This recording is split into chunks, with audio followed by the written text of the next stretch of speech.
Let's go see some applications of post-production and editing. I commonly use, for example, Photoshop to edit my images. This is Adobe Photoshop Express. It is freeware, and I'm going to open, I want to work this one. I think that's the first one. The main attention here on our two subjects, me and the background image, are following the rule of thirds. This is the best I could get about composition. I was trying to avoid any distractions on the background, and I couldn't remove this one here.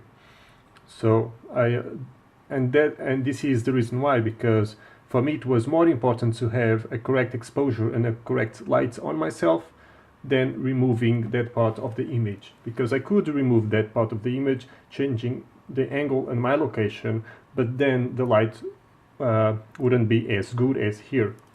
So that's why I've done it. Why I like Photoshop Express? Because I can create my own filters and save them. But going to the normal one, I just want to use here the settings of Photoshop, because all the other programs and applications will have the same definitions. And clarity, well, with any definition, even if you don't understand them, just slide left to right to see the impact it has on your images.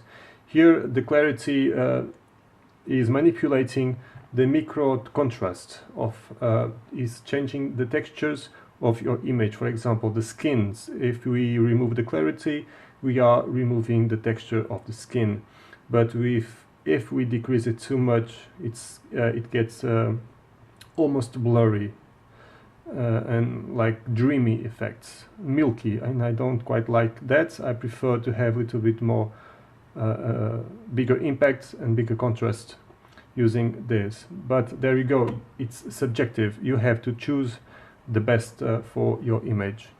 I don't want to touch it either. This is the most important one, the exposure. If we can't get the correct exposure in camera, we can get it afterwards. We still have like 30% margin to correct the exposure before and after the image is taken. So after taking the image, we can go below or above our standard setting in our camera. Means that if we are taking a picture and we know it's underexposed, that's okay, because we know that afterwards in our post-production we will be able to increase that exposure. So keep in mind, if you want to get all the information available in the image. I quite like this natural exposure. I might increase a little bit the contrast. I do like the contrast, and I increase the contrast in two ways, and this is a tip: using the contrast itself or increasing the highlights and decreasing the shadows. That's what the contrast is about, increasing the difference between the whites and the blacks, the shadows and the highlights. So we can increase the highlights, decrease the shadows, increase the whites, decrease the blacks, and this is the boom effect of the contrast. I don't want to touch the temperature of the image, because this is natural light and it is well calibrated as well for the natural light. Use the temperature to go more cold or more warm if you are using other lights than natural. If you are using artificial light, usually fluorescent or incandescent light, you will have to adjust this setting, the temperature. To have the correct temperature, just look for white. This shirt is white, so I will move this cursor left and right until I find the correct white for my white point. So that's how we calibrate the temperature. Slightly adjust the tint of the image if you want, but I recommend not to touch that right now. Vibration and saturation, you can increase the pop-up of the colors or changing the overall saturation of the image.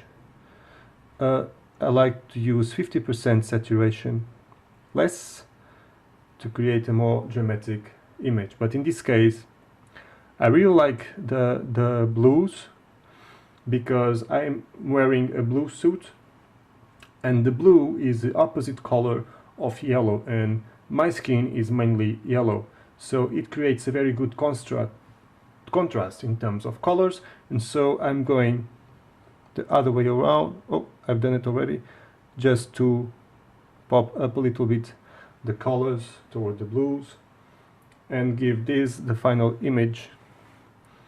You can see the previous and after on the final result. Now, dealing with that, I can crop the image, for example. I can go for a square image and post it on Instagram, for example. Let's go for it. And ta-da! No more troubles with that part of the image. Solved. The problem is solved. I can eventually cut the top of a head too, and placing myself near the rule of thirds. Here, when we crop, we have the definition of the rule of thirds already. So it's a very good tool to use. And see how my eyes are on the upper level of the rule of thirds, and this subject is following the Fibonacci sequence. If you see a spiral here, she is in the Fibonacci location. I'm following the rule of thirds. I've got the contrast using colors. I've got the contrast using the lights. We've got enough sharpness on the image. I'm very happy about it. We can eventually, on some pictures, create some vignettes. I am not going to use any here because one of my subjects is placed on the edge of the frame. So if we are using a vignette, I'm going to decrease the attention we got on her, and I want her to be on the picture too. So I eventually could use one of them that enhances the edges of the frame. But let's go normal, no border this time. This is my final image. This is the original one, and just share it or save it in your card, and there it goes. There was a quick post-production. I hope you have learned a few tips and tricks about it. If you have questions, just hit me up. I'll be here for you, and see you next time.